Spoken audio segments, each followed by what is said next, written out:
Más que recursos, el podcast de AEDIPE Navarra La Rioja.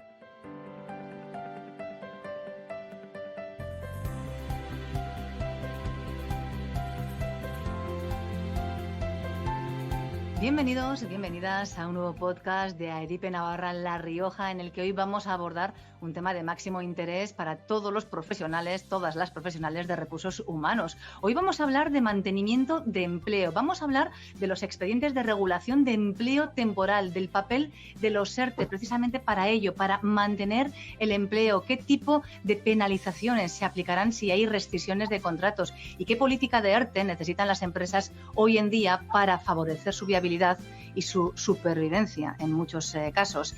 Y para ello contamos con un plantel de lujo a quien vamos a conocer en breve, pero antes voy a presentar a quien siempre nos acompaña en los podcasts, que él es Alex Uriarte, presidente de AEDIPE Navarra La Rioja. Hola Alex, bienvenido. Hola Cristina, ¿qué tal estás? La verdad que ilusionado, y por un lado yo creo que va a tener mucho interés el tema que tratamos hoy. Nuestra masa social está deseando, pues en la medida de lo posible, tener certezas, y encantado de poder colaborar y dar un poco nuestra visión también. Hoy vamos a buscar certezas y para ello nos hemos también traído un aliado a nuestro barco. Él es Joaquín Castiella, abogado laboralista, cofundador del despacho Grupo Lexa. Él está en contacto directo con las empresas, conoce qué les ocurre, qué les pasa. Hoy les vamos a pedir a Joaquín que les represente en cierta manera, que nos cuente cómo lo están viviendo las empresas. Eso será una vez que ya iniciemos el podcast, y que plantee las dudas y preguntas a nuestros invitados de parte de esas empresas. Así que, Joaquín, bienvenido. Gracias, Cristina. Y ahora ya sí, vamos a proceder a presentar, mejor dicho, a nuestros invitados, ya que hoy tenemos la fortuna de contar con Izaskun Goñi Razkin, directora general de Política de Empresa, Proyección Internacional y Trabajo del Gobierno de Navarra, a quien en primer lugar agradecemos su presencia. Bienvenida. Muchas gracias. Hoy con muchísimas ganas de escucharte a ti como representante del Gobierno de Navarra, pero además también vamos a tener la oportunidad de vivir algo que no es tan habitual, porque no es tan frecuente tener la oportunidad de contar con inspectores de trabajo. Son ellos quienes velan para que se cumpla la normativa, la ley en las diferentes empresas, y seguro que no son pocas las dificultades a las que se enfrentan en su día a día. Hoy vamos a conocerlo, y todo ello a través de la voz, de la experiencia, de la trayectoria de Juan Cos, inspector de Trabajo y Seguridad Social en Murcia. Hola, Juan. Hola, buenas tardes. Buenas tardes, gracias por acompañarnos, al igual que Juan Gómez Arbós, inspector de Trabajo y Seguridad Social, en este caso en Madrid. Juan, bienvenido también. Hola, buenas tardes. Pues aquí tenemos el plantel completo, con la oportunidad ahora que nos brinda este podcast para tratar, como decíamos, de arrojar algo de luz cuando se cumplen ya 6 meses del primer ERTE, cuando comienzan ahora nuevos dilemas para las empresas. En definitiva, cómo mantener el empleo es nuestra preocupación. ¿Qué hacer ahora en este escenario tan extraño, tan bizarro, único, en el que nos encontramos? Y lo cierto es que hay desconcierto, hay muchísima incertidumbre. Vamos a intentar arrojar algo de luz en este debate, un debate que es abierto. Empezamos, si me lo permitís, con Izaskun Goñi preguntándole por esta situación que actualmente vivimos y por esa valoración que se hace desde el Gobierno de Navarra del papel que están jugando actualmente los expedientes temporales de regulación de empleo, precisamente en ese objetivo, en el de mantener el empleo y aliviar ese peso tan duro, tan grande que llevan las empresas en circunstancias como las que vivimos. Bueno, pues muy buenas tardes. Vamos a ir abordando poco a poco todas estas cuestiones, que es un tema con mucho contenido el que vamos a tratar esta tarde. Bueno, la valoración que hacemos es que la herramienta ha funcionado, es una herramienta inédita. Costó un poquito adaptarla, sobre todo dentro del ámbito jurídico de los especialistas en derecho del trabajo. Yo y mis propios compañeros tuvieron que hacerse con el nuevo marco, porque claro, estábamos acostumbrados a un tratamiento de los expedientes de regulación de empleo, pues de una treintena al año, pues cada uno con sus periodos de consulta, con sus, vamos a decir, con todos los mecanismos que tiene de garantías, y de repente aquel tsunami que tuvimos de 7.000 ERTEs en Navarra en unos días, pues claro, es que costaba comprender interiorizar la situación en la que nos encontrábamos. Después de toda la complejidad que tuvo también adaptarnos a gestionar aquello y poner a todo el departamento, desde los ingenieros de minas hasta los que llevan las ayudas al comercio, a gestionar ERTES, con una simplificación, lógicamente, de los procedimientos para que, sobre todo, se pudiera sacar esas resoluciones que le diera esa seguridad jurídica que decías, Cristina, a las empresas. Y, por supuesto, que permitirá a los trabajadores el llegar a las prestaciones, pues bueno, conseguimos hacer eso realidad, ¿no? En unos días sacar las resoluciones. Bueno, aparte de esta experiencia tremenda que vivimos y que me ha salido así espontáneamente compartir con vosotros, la valoración que hacemos pues es positiva. Positiva con cautelas, claro, porque que igual ha sido positiva y caduca, quiero decir. Ha servido estos meses, es indudable que ha servido. Desde luego en Navarra hemos tenido pues unas cifras de tasa de actividad y de desempleo muy buenas, casi vamos a decir manteniendo las cifras que teníamos antes de la pandemia. Otras ayudas que ha habido también, como fueron la de los autónomos, que tenían algún mecanismo parecido de salvaguarda de empleo, que iban dentro de del mismo y de los mismos reales decretos, también hemos podido ver que casi no han tenido impacto en la cese de actividad de los autónomos, con lo cual el objetivo que tenían de contener, o sea, de salvaguardar el empleo, se ha cumplido. Ahora, lógicamente, la gran pregunta es ¿qué va a pasar después? ¿Qué va a pasar cuando ya intentemos volver a la normalidad? Pasen los 6 meses que exige la normativa de salvaguarda del empleo. ¿Cómo va a continuar el empleo a partir de entonces?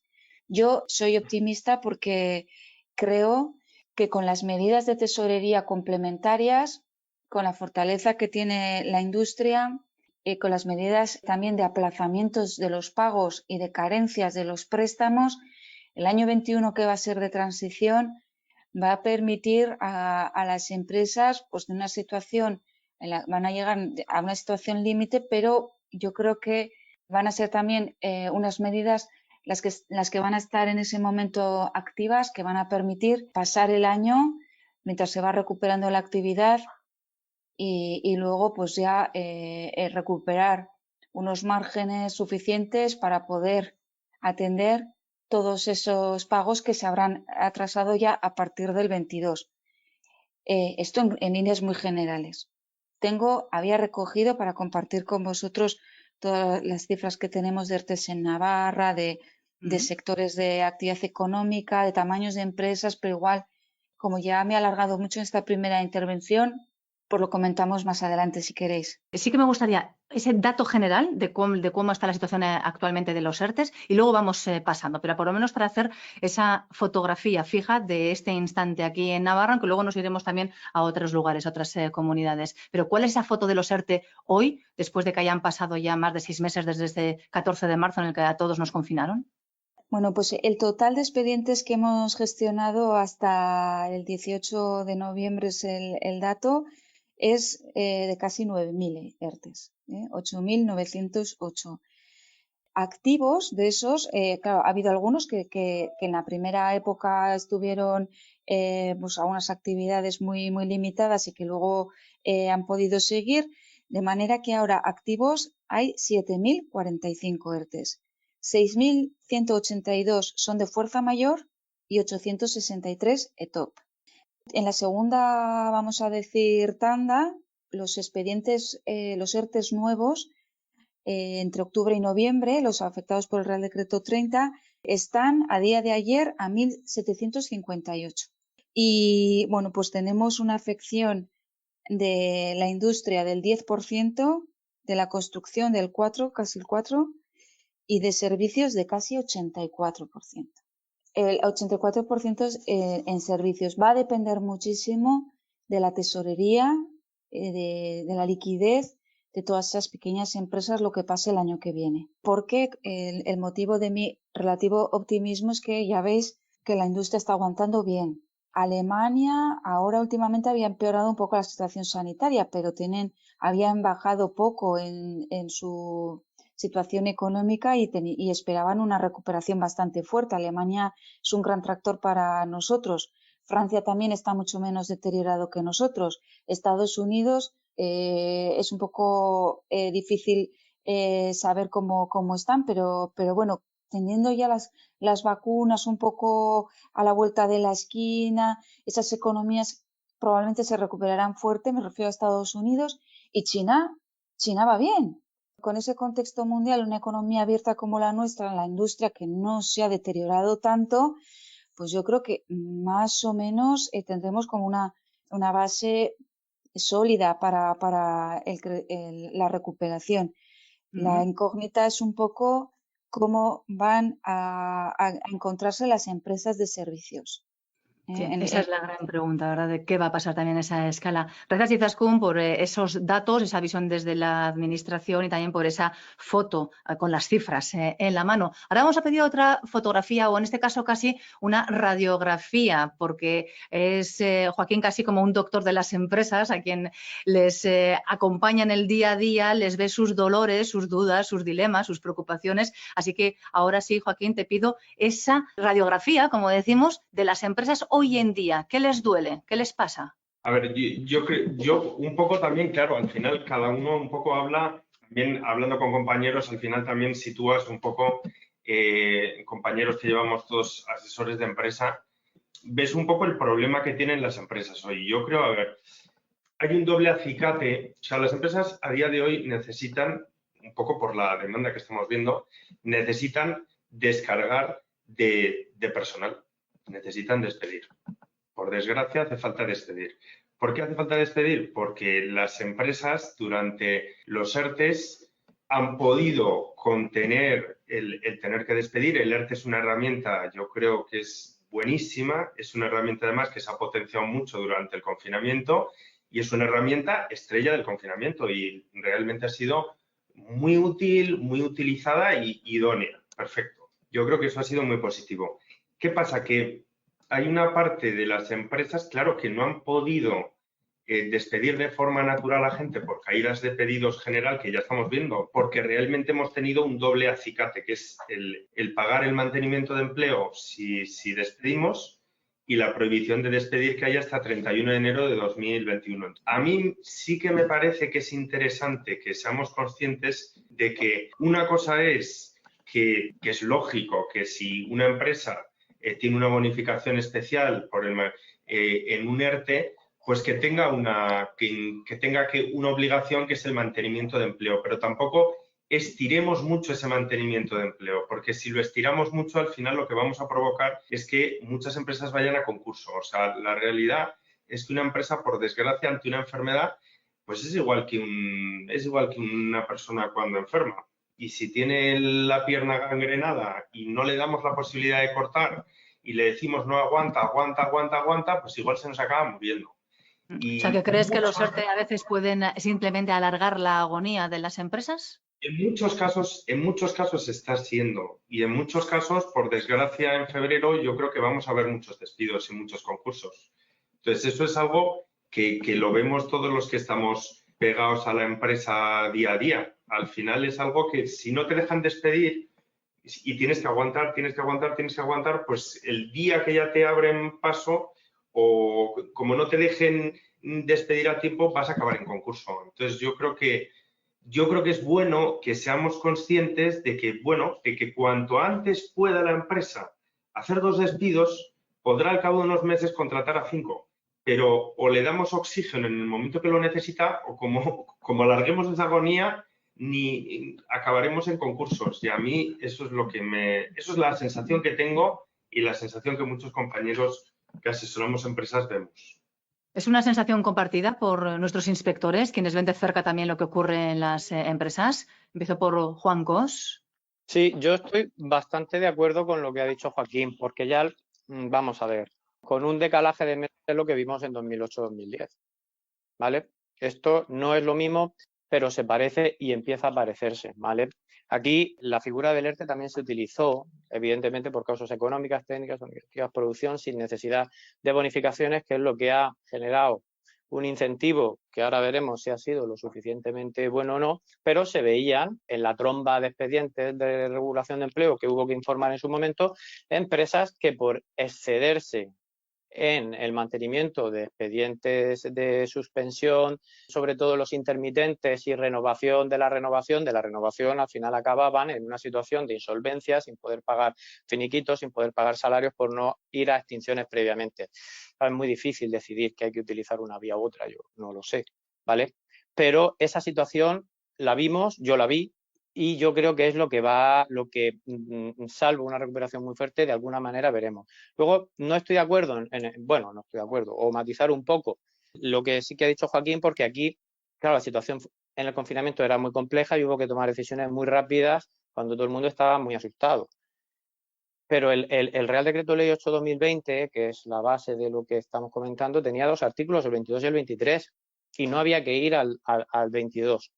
Se podía ir al 23 o al 23 o al 22. Entonces, la gente cogió, yo lo entiendo, las bonificaciones porque sonaban bien y porque nadie pensaba que esto iba a durar tanto.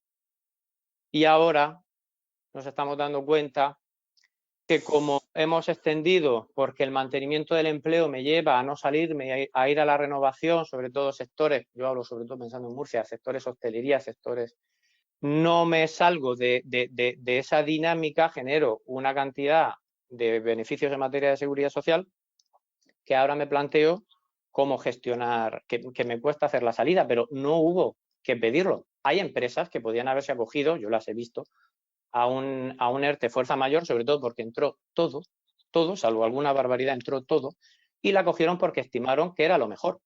Claro, ahora el problema que tenemos es que, aunque puede ser que se vendiera como que es lo que había que hacer, siempre hubo 2 caminos, en ese Real Decreto y en los posteriores. Entonces, la normativa ahora se puede interpretar y puede ser conveniente o no conveniente que diga o no diga otra cosa, pero en algunos aspectos es clara, en otros no lo es, y habrá muchas empresas ahora que se estén planteando si optar por la bonificación en su momento era mejor, o yo podía haber planteado un expediente sin bonificaciones ETOP y cuando yo viera un poquito más el camino despejado, ir a extinciones con libertad.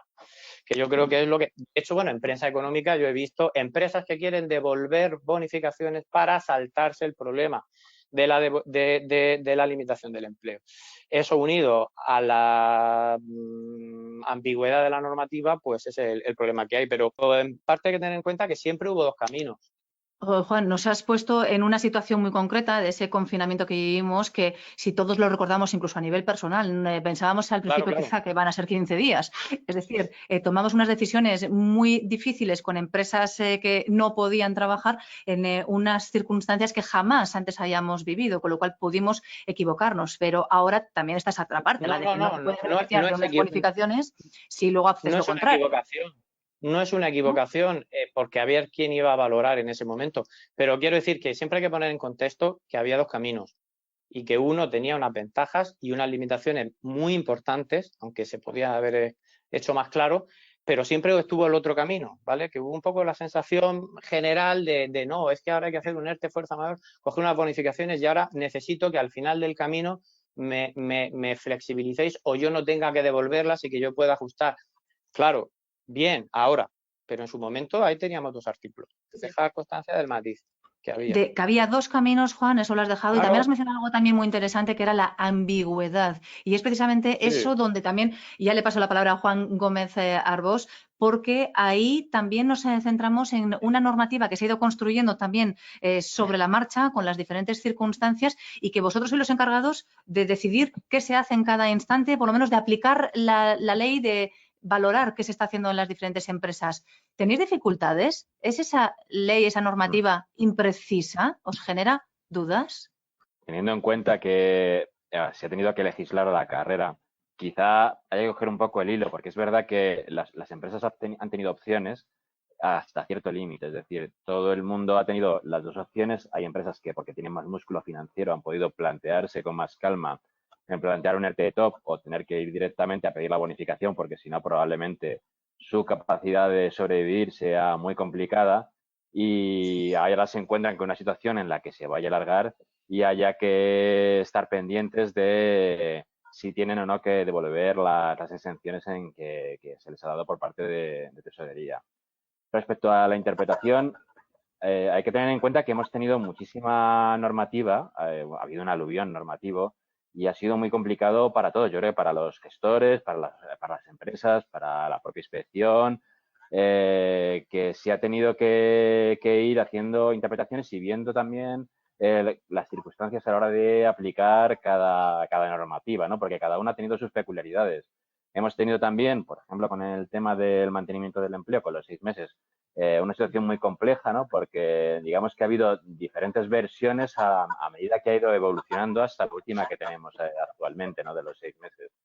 Pero todo eso también se nos ha juntado con qué criterio interpretativo vamos a aplicar con el tema de horas extraordinarias, qué criterio interpretativo vamos a aplicar cuando hay restricciones de contratos, qué criterio interpretativo vamos a aplicar con el tema de enfermedades profesionales o accidentes de trabajo. Es decir, han ido surgiendo muchas dudas a lo largo de estos meses y que efectivamente yo creo que a todos se nos ha complicado el trabajo.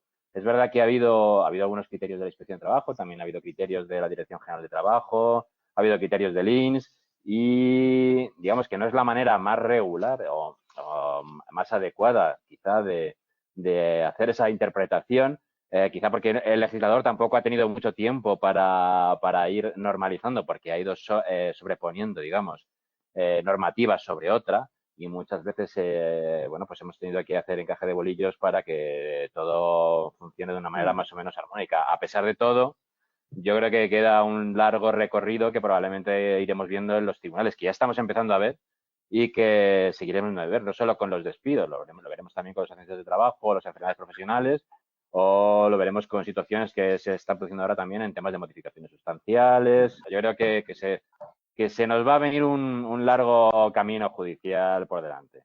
Hablas de ley, de normas y también de interpretación y de juzgados, de jueces que dictaminarán sentencias y veremos también si son contradictorias con las decisiones que se han ido tomando. Pero también hoy empezábamos nuestra conversación buscando certezas y creo que es ahora también el momento de que seáis también vosotros quienes planteéis preguntas de las que preocupan realmente a las empresas. Por ejemplo, se hablaba de las bonificaciones. Joaquín, yo creo que ahí tienes también tú una duda muy concreta para plasmar a nuestros inspectores.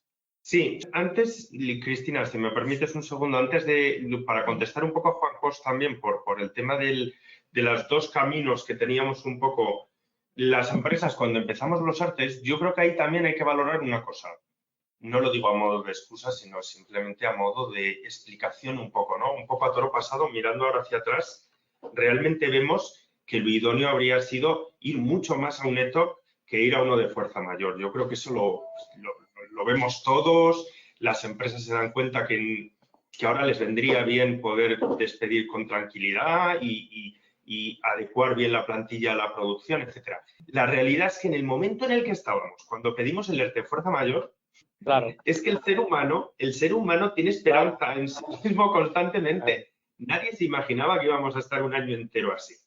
Entonces la gente pensaba, todos queríamos pensar que esto iba a pasar rápido, con lo cual el ERTE fuerza mayor era el camino, el puente sencillo por el que todos iban a transitar, ¿no? Y bueno, sin más, yo creo que eso lo digo un poco pensando, mirando ahora hacia atrás, ¿no? Yendo un poco a lo de las bonificaciones que dice Cristina, a ver, yo creo que ahí hay dos consultas que a mí sí que me gustaría ver un poco qué opinión tenéis sobre un concepto que es sobre el mantenimiento de empleo. Las empresas tenemos que mantener el empleo durante 6 meses desde la reanudación de la actividad. El concepto de reanudación de la actividad, como es un concepto jurídico indeterminado, pues es verdad que es difícil a veces calibrar cuándo empieza la reanudación de la actividad. ¿Cuándo creéis que es el momento en el que podemos empezar a computar esos 6 meses? A ver, mira, y te contesto una cosa. Lo que yo he comentado de que había dos caminos, realmente lo digo, bueno, en primer lugar por la comparativa que hay con 2008, que yo cada vez la veo más. Y luego porque las interpretaciones que hay de lo que me vas a preguntar y de lo que has preguntado y de la devolución, hay que entenderlo, yo creo, o la rigurosidad con la que se interpreta en primera instancia, que está regulado en la materia de la devolución, es porque hubo dos caminos. Es decir, la interpretación que ahora tenemos de devolución es muy estricta, pero porque la gente se acogía voluntariamente a eso, pudiendo ir al otro. Es decir, la interpretación última de la inspección y de la Tesorería General de la Seguridad Social es rigurosa en la medida en que había dos caminos y cada uno pudo elegir. Por eso lo digo, no es una cuestión de que nadie se equivocara ni que el camino adecuado era uno u otro, sino que la interpretación que hace ahora la Administración sobre la normativa era sobre la base de que había dos maneras de enfocar la cuestión y una llevaba bonificaciones y otra no. Y las bonificaciones se daban con el cumplimiento de unos requisitos de una manera muy estricta. Eso es lo que quería decir. En cuanto al plazo, de cómo computa, no hay criterio. Es de esas cuestiones, vamos, salvo que yo haya algo que yo no conozca, no hay criterio. Hay varias maneras de verlo. Desde que se reinicia la actividad, porque vuelve el primer trabajador en expediente, lo cual, pues, por reducción al absurdo, si yo tengo un expediente de suspensión total y yo he visto la normativa, lo primero que saco es 2 horas a la semana a cualquier trabajador a que se dé una vuelta, ¿verdad?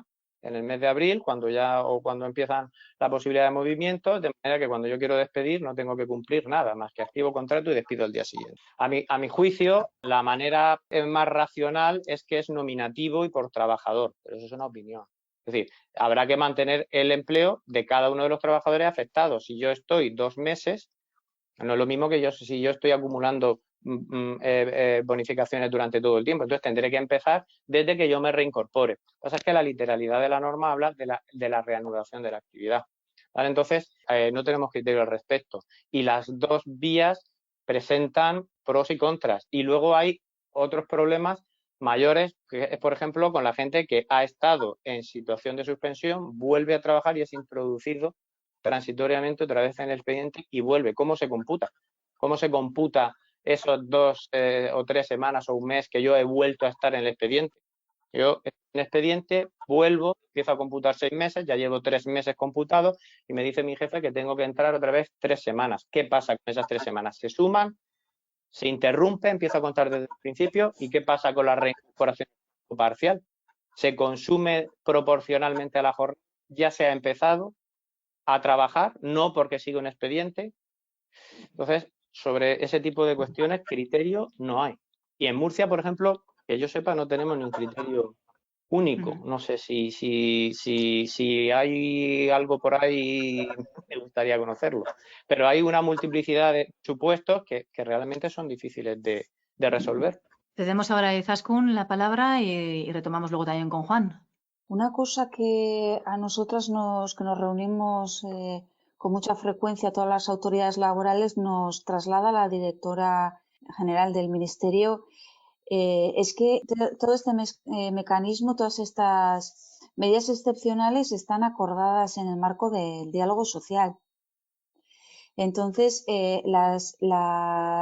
lo que se pretende se puede haber recogido con mayor o menor fortuna en los textos y puede estar técnicamente hecho con mayor o menor acierto jurídicamente, pero sí que hay unas voluntades acordadas. Entonces yo creo que igual habría que ver cuando se acordó los 6 meses de salvaguarda del empleo, en qué estaban pensando.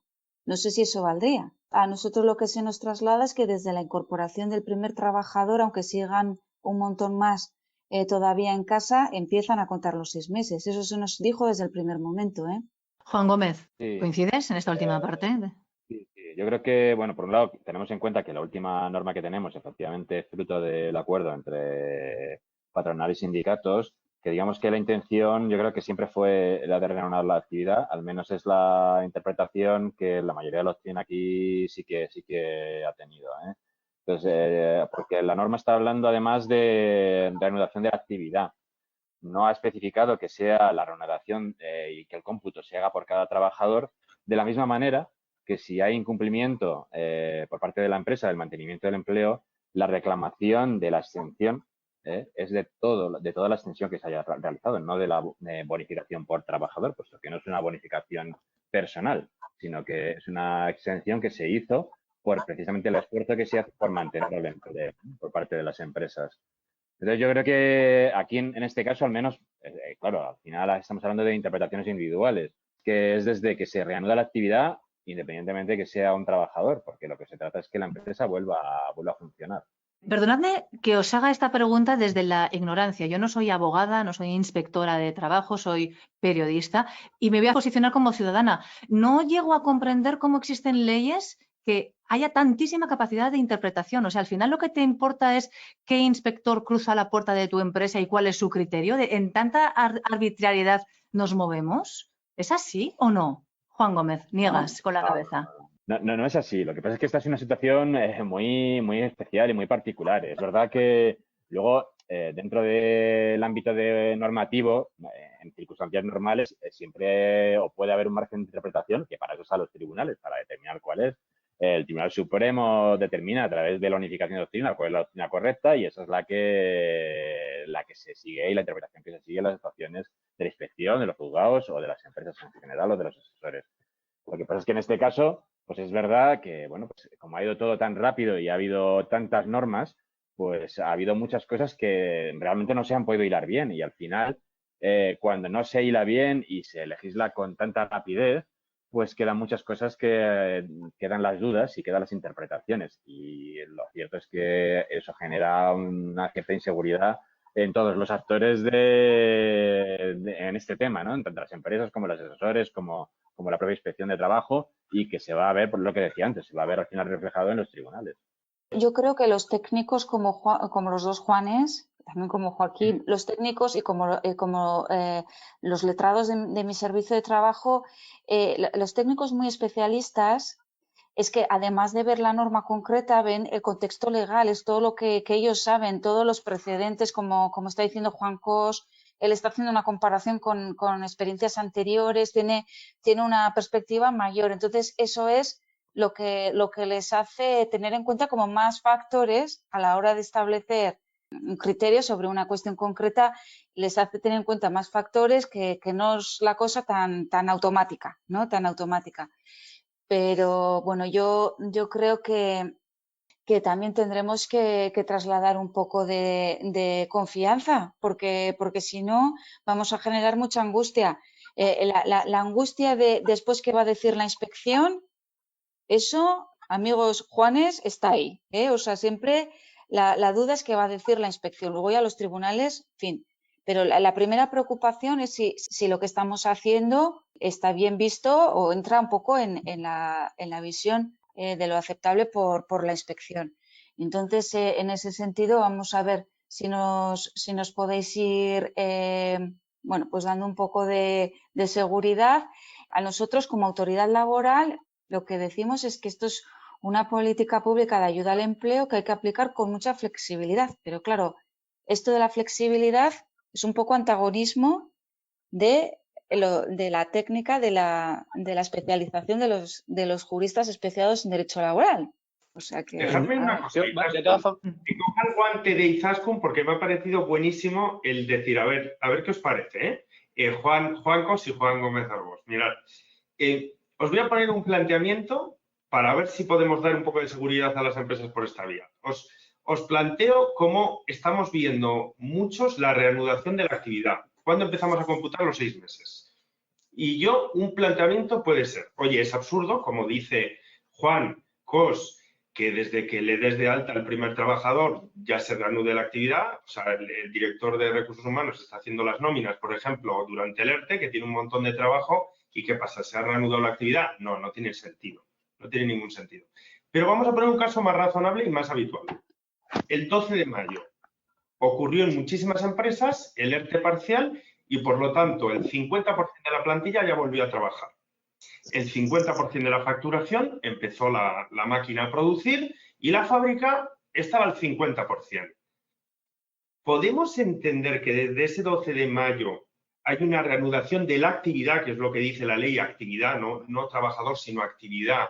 ¿Podemos decir que, oye, la mitad de la plantilla ya estaba trabajando? ¿Nos parece razonable eso? ¿Que empiecen a computar los 6 meses desde ahí? Yo, en general, es que la actuación de la inspección, salvo cuando las pocas veces que ha llegado a un criterio claro, ha sido precisamente bastante flexible y de las distintas opciones posibles, la menos agresiva para las empresas en todo. Y podríamos poner ejemplos, por ejemplo, la pérdida de las bonificaciones hasta el criterio, las actas que yo he firmado, de los casos que ha habido, se han perdido nominativamente por trabajadores y no todo. Y como eso, pues algunas otras cuestiones.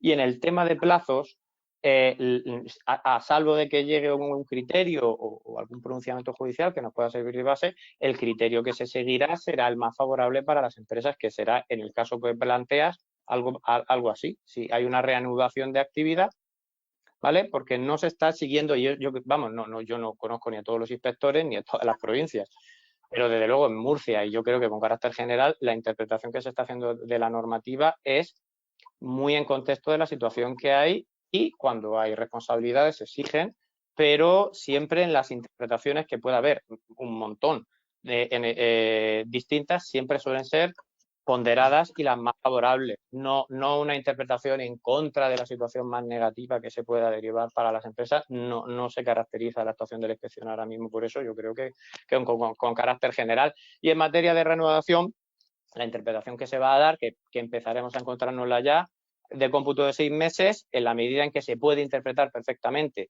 que es desde el inicio de la actividad, pues esa es la que se va a dar con carácter general. Ahora, una situación de fraude o no de fraude, sino de excepcional, como la que he dicho, o aquella situación, porque claro, reanudación de la actividad, y si yo me he ido, tampoco será lo normal, pero es que, claro, como yo veo cosas que no son normales continuamente, porque las cosas normales no las encontramos, ¿y si yo he ido a un parcial desde el principio? Yo no he suspendido contratos, yo he tenido una reducción del 30% de mis trabajadores que están en alternancia de jornada laboral con suspensión. ¿Cuándo se reinicia? Por ejemplo, ¿vale? Entonces, por eso digo que la más clara, la más sencilla y la que a mi juicio va más acorde es la nominativa. Ahora, de la pluralidad de interpretaciones que hay, la más favorable y que se ajusta a la literalidad de la norma es desde que se reincorpora el primer trabajador, pero hay supuestos raros que no es fácil, a lo mejor, con esa interpretación resolverlo, que no serán muy mayoritarios, no lo serán, pero no los acabaremos encontrando. Por eso sería interesante, pues, un criterio.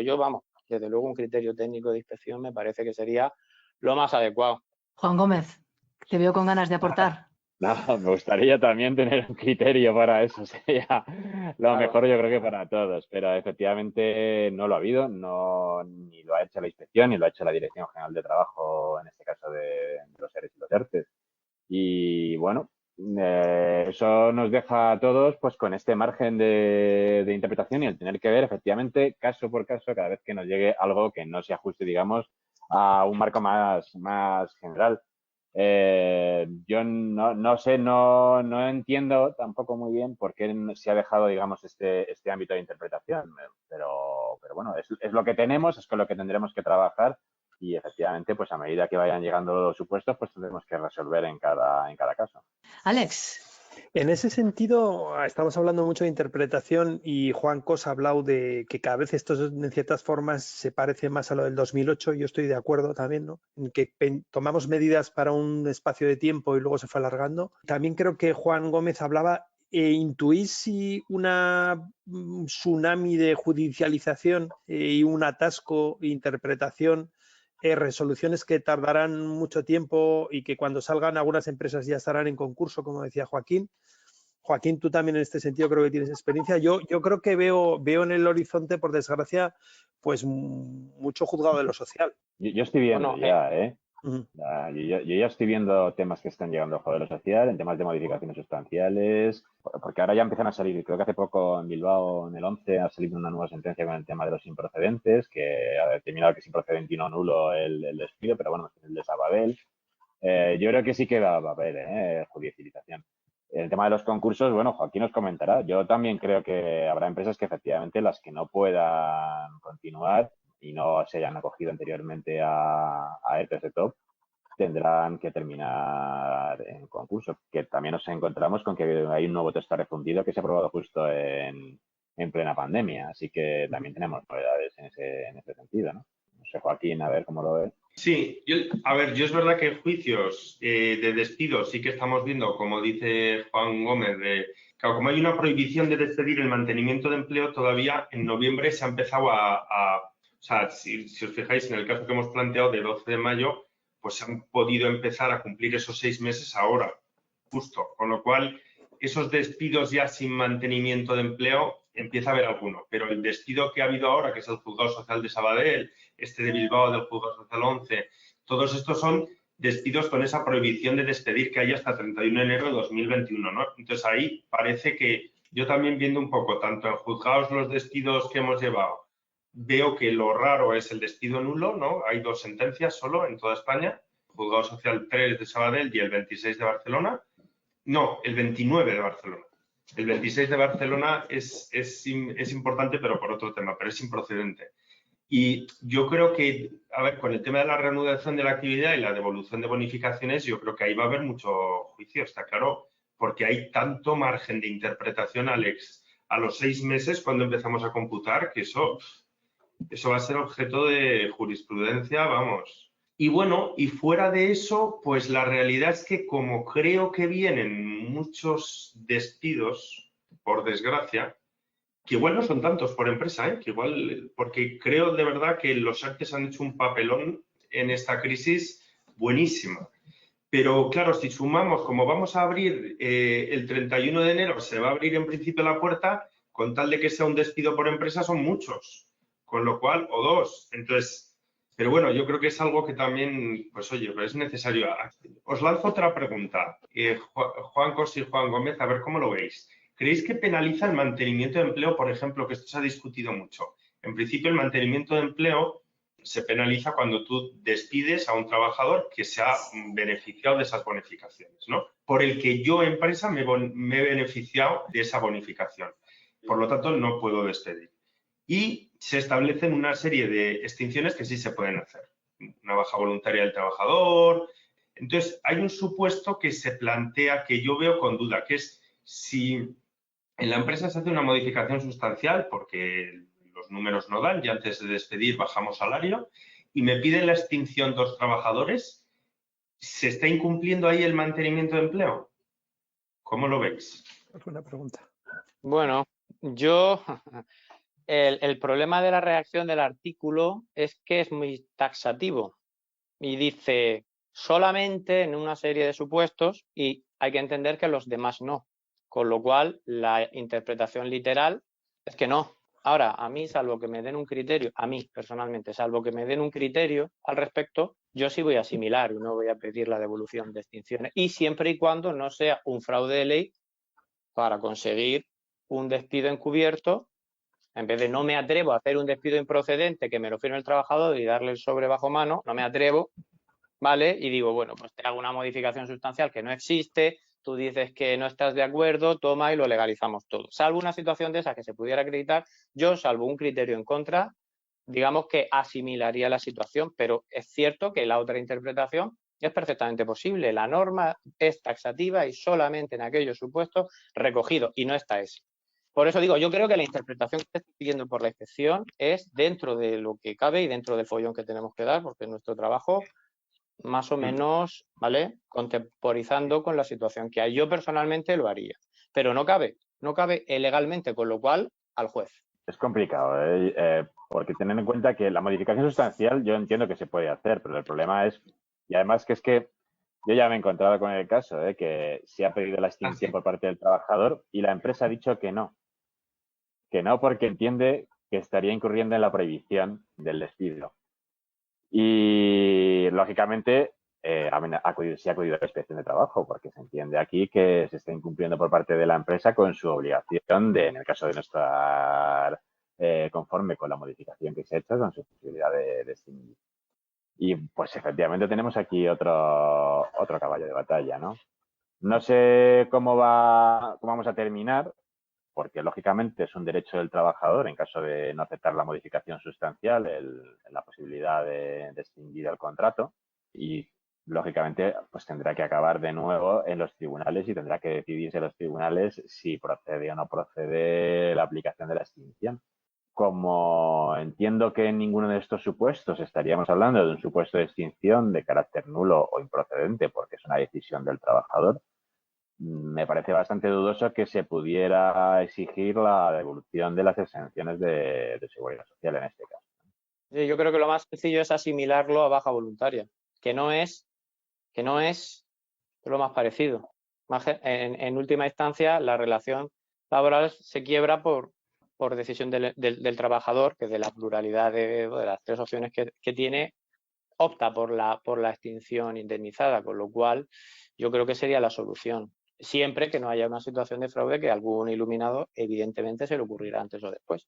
Sí, la situación un poco de fraude que planteas, Juan, yo creo que está claro que puede ser, pues decir, quiero quitarme a un trabajador, le hago un traslado a Cuenca y me pide la extinción, ¿no? Ese supuesto. Y en cambio, claro, el otro que pueda ser decir, oye, antes de hacer despidos, quitamos la retribución variable o la modificamos y eso que no suponga efectivamente una penalización si alguien pide la extinción por ese motivo. Sí. Yo creo que esto es una cosa que va a ocurrir mucho, además, o sea, te quiero, estamos en un modelo de transformación del trabajo, se va a viajar menos, técnicamente las organizaciones se están transformando y se están transformando muy aceleradamente, con lo cual el contexto de cambios, de modificación sustanciales de contratos, cambios, recolocaciones, incluso en un contexto positivo, de salvar el empleo, yo creo que esto está ocurriendo, o sea, esto es el día a día de los departamentos de recursos humanos en estos momentos. La situación de modificación sustancial se dará, claro que se va a dar, pero seguramente se dé con más fuerza o entiendo yo, a lo mejor no, el descuelgue de convenio colectivo, tanto del que haya firmado yo de empresa como del de sector. Y por esa vía no aparece esta posibilidad de ir a la extinción. Por esa vía tiene que ser asumido siempre que haya el acuerdo o si no iremos al proceso que esté establecido para dirimir las controversias. Yo creo que aunque no se ha manifestado mucho, pero los descuelgues de convenio tendrán que incrementarse necesariamente. Solo para apuntar un poco lo que dice Juan, ¿no? Las tendencias un poco de los estudios de remuneraciones cara al año que viene apuntan por ahí. O sea que es un poco lo que estamos viendo nosotros en las encuestas salariales. Como decíamos, estáis planteando diferentes dificultades que ha traído esta situación, la de los ERES como una herramienta realmente buena para mantener el empleo, pero que ahora también estamos viendo esos flecos, ¿no? Esa dificultad para prescindir de trabajadores en momentos duros para las empresas, la picardía que también puede llegar a surgir en un momento determinado. Y ahora sí que quisiera mirar hacia el futuro y preguntarle también directamente a Izaskun, ¿qué es lo que debemos hacer ahora con todo el tema de los ERTE? ¿De qué manera se puede desde la administración ayudar a las empresas en su supervivencia, pero sin asfixiarlas? Es decir, que puedan tener cierto margen para continuar sin perder vida en el camino. Lo que tiene que ver con derecho del trabajo, con las reglas del juego en este sentido, no depende de la administración regional. Lo que nosotros podemos hacer, que también somos Departamento de Fomento de Desarrollo Económico y Empresarial, es ayudar a las empresas, sobre todo en la liquidez. También habrá que ver la liquidez del propio gobierno, pero bueno, confiemos en que podremos mantener pues, los aplazamientos en los pagos de los impuestos, las devoluciones tempranas, que seamos nosotros también ágiles en los pagos de todo tipo de subvenciones, que se mantengan, ya lo anunciaban el otro día desde Economía del Estado, pues los ICOs van a ampliarles las carencias que tenían en su devolución. O sea, retrasar todos los pagos, adelantar todas las devoluciones y subvenciones para mantener una liquidez y luego, pues como Departamento de Fomento, pues apalancar, o sea, ayudar todo lo que podamos a las empresas en que vendan más, en mercados nuevos, o sea, todas las ayudas a la internacionalización, en que acierten con sus procesos de digitalización, que consigan ganarle a la competencia, que consigan pues mejorar la cifra de negocios, los márgenes con las ayudas que damos a la competitividad. Bueno, al fin, a través de la propia mejora, ¿no? de la actividad de la empresa, unido a un balón de oxígeno con la liquidez, eso es lo que podemos hacer. O sea, más que actuar con los ERTES, que es un poco el mecanismo pues último, ¿no? Pues intentar hacer un poco actuar, nosotros podemos actuar un poco antes de llegar ahí, antes de llegar a la dificultad de mantener esos empleos. Eso es lo que vamos a intentar, en eso estamos. Por eso, como decíamos antes de comenzar el podcast, estamos con una locura de trabajo porque además de adaptarnos como todo el mundo a esta situación y mantener la actividad ordinaria adaptada pues, a la situación sanitaria, nosotros hemos seguido adelante con las planificaciones, con las ayudas. No pensábamos que íbamos a poder hacer todo y al final pues van a salir prácticamente todas las ayudas de todos los años. Estamos actualizando el plan de internacionalización, el de emprendimiento, el de economía social. Puede que algunos trabajadores tengan que coger empresas también. Es una cosa que también se produjo en la crisis anterior, que también ya nos hemos preparado para eso en estos presupuestos del año 21. En fin, nosotros estamos intentando actuar en la fase previa, en evitar llegar a la situación de despidos. 21, a ver a qué suena el 2021. El 2020 parecía un año redondo y hay que ver lo redondo que nos ha salido este año, pero ahora ya todos estamos mirando en qué va a pasar. Algunos dicen que es ahora cuando viene lo peor. ¿Compartís esta reflexión o no? Ya sabemos quizás que tiene ese optimismo y además está trabajando por ello y eso es lo bueno, que desde la administración se tenga también realismo, pero también optimismo para conseguir que ese futuro sea bueno.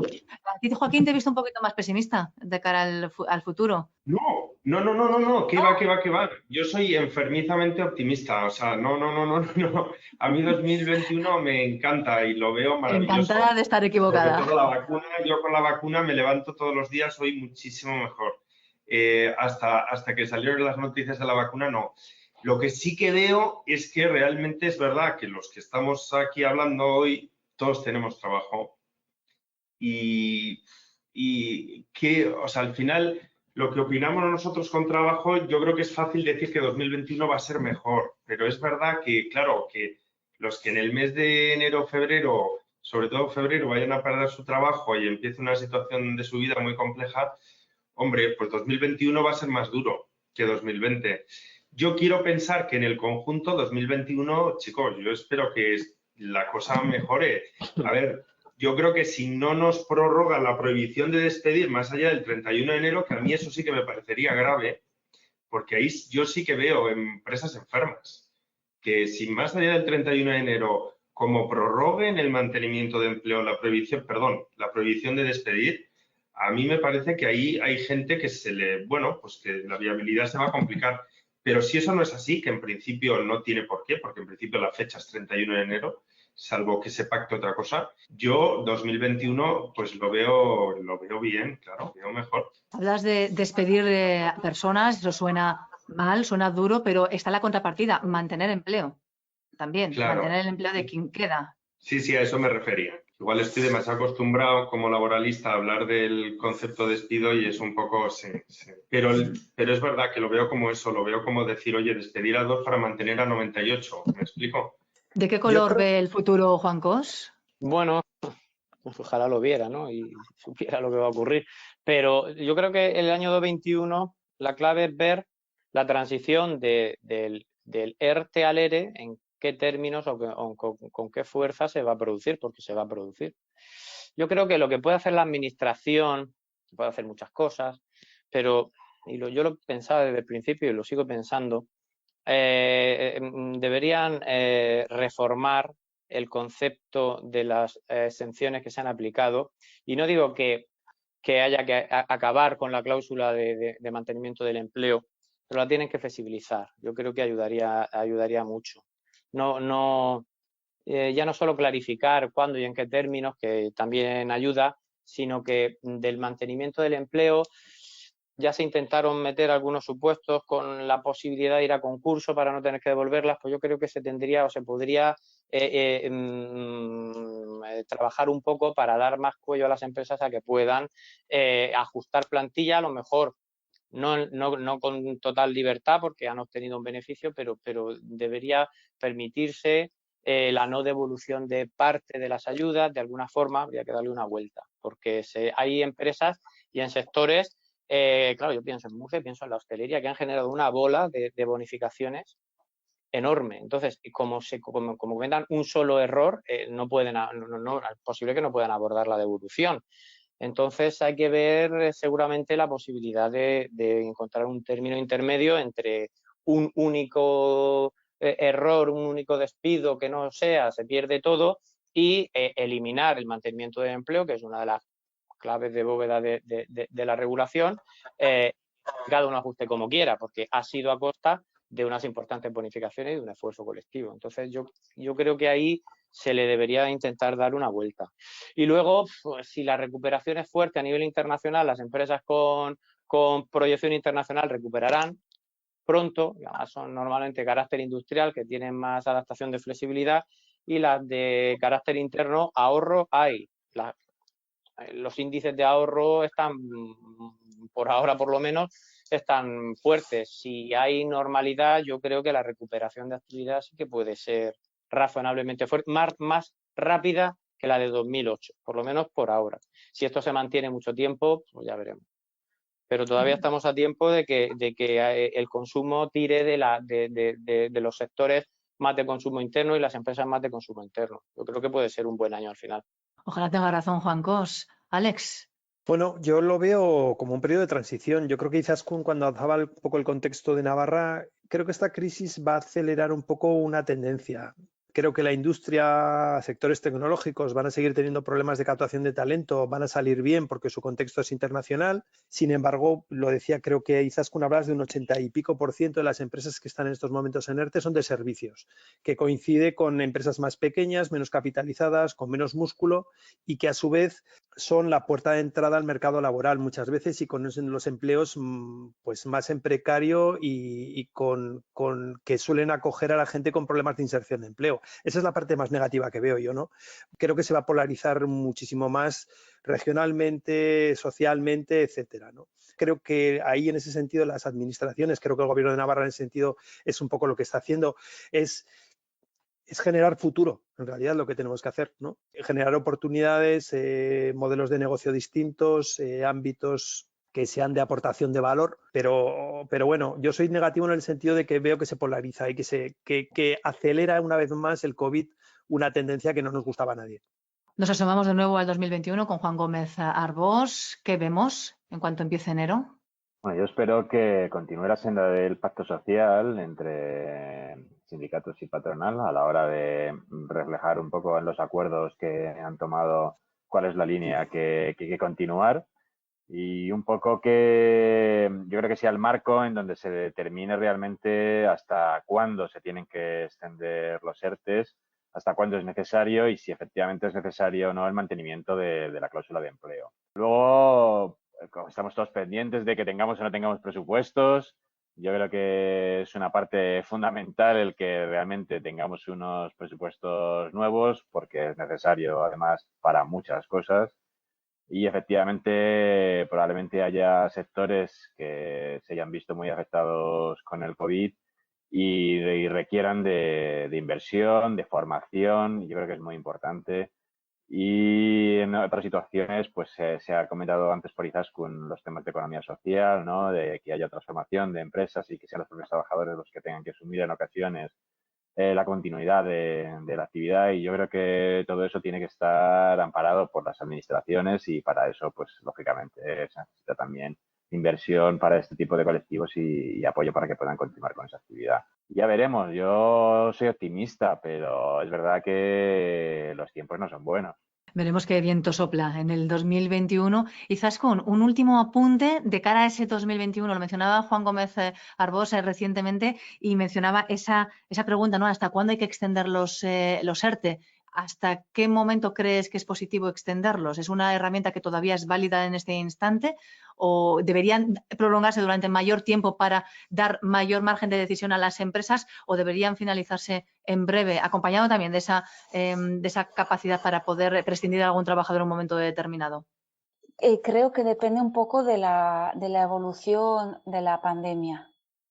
O sea que si coincide la próxima desescalada con ya las primeras campañas de vacunación, si esto es un contexto bastante generalizado en el mundo de forma rápida y tal, de manera que se pueda considerar que ya no vamos a tener una nueva situación de riesgo, pues yo creo que se podría ir pensando en algo creativo, como apuntaba Juan Cos, de pues alguna fórmula transitoria ya para ir saliendo del mecanismo de los ERTEs.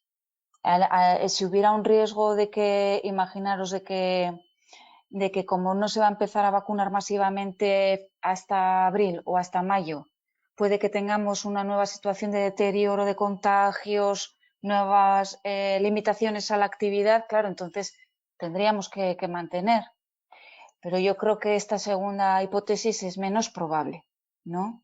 Yo creo que ya después de, a partir de enero, bueno, quiero creer, es que como no soy sanitaria, los sanitarios la verdad que le tienen bastante miedo al mes de enero, o sea, lo que suele significar en este tipo de enfermedades los meses del invierno. Depende de eso, como digo. Si podemos estar seguros ya en enero que entre vacunas y desescalada vamos bien y que no va a haber limitaciones a la actividad, yo creo que se podría ir ya pensando a partir de febrero en una fórmula de transición. Necesitamos ahora sin duda agilidad, ¿verdad? Y capacidad de adaptación a lo que está por venir y no sabemos muy bien qué ocurrirá porque estamos en plena pandemia mundial, hemos atravesado meses muy duros, ya hemos superado mucho, pero ahora todos intentamos vislumbrar el final y no sabemos dónde se encuentra ese final, esa puerta de la cual ya vayamos todos saliendo. Así que, mientras tanto, no nos queda más que volcar todos la profesionalidad que cada uno podamos tener y aportar nuestro granito de arena. Hoy sí que quería darles las gracias a todos por haber contribuido. Esperamos haber arrojado luz a quienes nos han escuchado y si no ha sido así en todos los puntos, por lo menos sí que hemos detectado algunos de los problemas en los cuales todavía tenemos que seguir poniéndonos de acuerdo y que haya criterios más uniformes. Creo que en esto nos encontraríamos todos más cómodos, ¿verdad? Pues empezando en primer lugar por Juan Cos o por Juan Gómez Arbós, que tendrían criterios más definidos para poder con certeza hacer su trabajo y no andar siempre por esas interpretaciones que antes comentábamos. Pero lo dicho, muchísimas gracias a todos. Y gracias también por esos deseos para el 2021 para que poco a poco puedan ser mejor de lo que nos hemos encontrado en estos últimos meses. Izaskun Goñi, gracias por tu intervención, por todo el trabajo realizado. Gracias a vosotros. A Juan Cos por atendernos desde Murcia. Gracias. Muchas gracias a vosotros. Juan Gómez Arbós, desde la capital, Madrid. Gracias por tu intervención. Y lo mismo también a Joaquín Castella por representar la voz de las empresas y de sus dudas y sus preocupaciones. Y a Alex Uriarte por traer aquí este cachito de AEDIPE para todos los asociados y asociadas. Muy bien, gracias a ti, Cristina. Con esto terminamos. Hasta el próximo podcast. Más que recursos, el podcast de AEDIPE Navarra La Rioja.